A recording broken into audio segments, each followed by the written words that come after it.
how do you then find a way to move past that and understand who you are, knowing yourself in a really detailed way? How do you actually get to that point in life? What are the steps you need to do to move to that world, to be okay with yourself and really understand who you are? There's a knowing framework that I created. So vertical alignment, in theory, right, it's kind of the principle of coming back and operating under a superordinate principle of your ideal. But there's a way that we can actually put that into practice. So I'll get to that in a minute. But the knowing framework is effectively the exploration of 3 core questions. And when I looked back over my journey, so the way that I even started to do this, I think I mentioned before that it was desperation effectively that really caused me to wake up and realize I needed to come to know myself. And I got married when I was 20. I was a very Christian, good Christian girl, and got married very young. And my former husband was 23, and we were married for 8.5 years. And when I was 28, he left. And I was just so incredibly devastated. You know, people were saying congratulations to me when I said I was in the middle of a divorce. And I was just like, I feel like I'm dying, actually. I actually feel like a big part of me and my future and my life is literally dying right now. And in that process, you know, it's so important that this is my theory. So I'm curious to hear your perspective on this.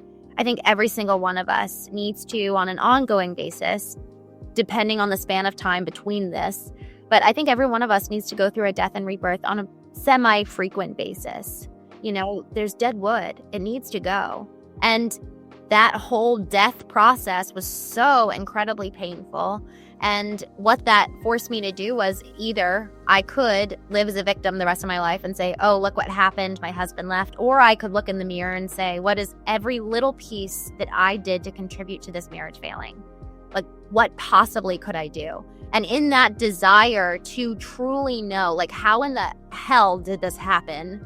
You know, how do I prevent that from happening again? And what did I contribute? What I saw when I looked in the mirror, figuratively, was I saw that I had been existing as a non-person. I really, truly had been so oriented externally, looking to everybody else, that I was not coming forth with anything of my own origin, of my own creation, my own ingenuity. It was all just so much espousing what you said, this parents and teachers, friends, social media. That was huge. And so when I look back on that time, there's 3 core questions that I moved through. And the first was, well, who was I? Like, who was I actually in childhood? You know, how did childhood really impact the way that I see the world? I think of it as when you go to the optometrist and you put your face against the dials and then they shift and then the lens clarifies. All of us receive a lens when we're kids. And with every experience, it shifts the dials. And so who was I? What were those core moments in childhood? So really unprocessed, usually, moments that took place in childhood that now impact the second question of, well, who am I today?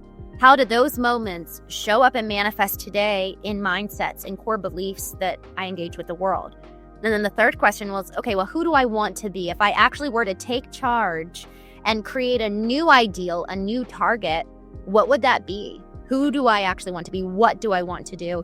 Because otherwise, if we don't set a new target consciously, and this is so important for every single leader, we will always end up repeating the past. We'll do a 360 rather than a 180 because we don't have a new target set.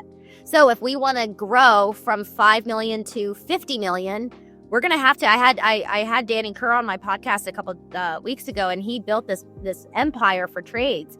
And he had to completely almost like destroy the business to get it to the next level. So there needs to be a dismantling and a destroying of these old mindsets that are going to keep us locked in on just staying at the same level that we've always been at, or just repeating what we've seen done for us.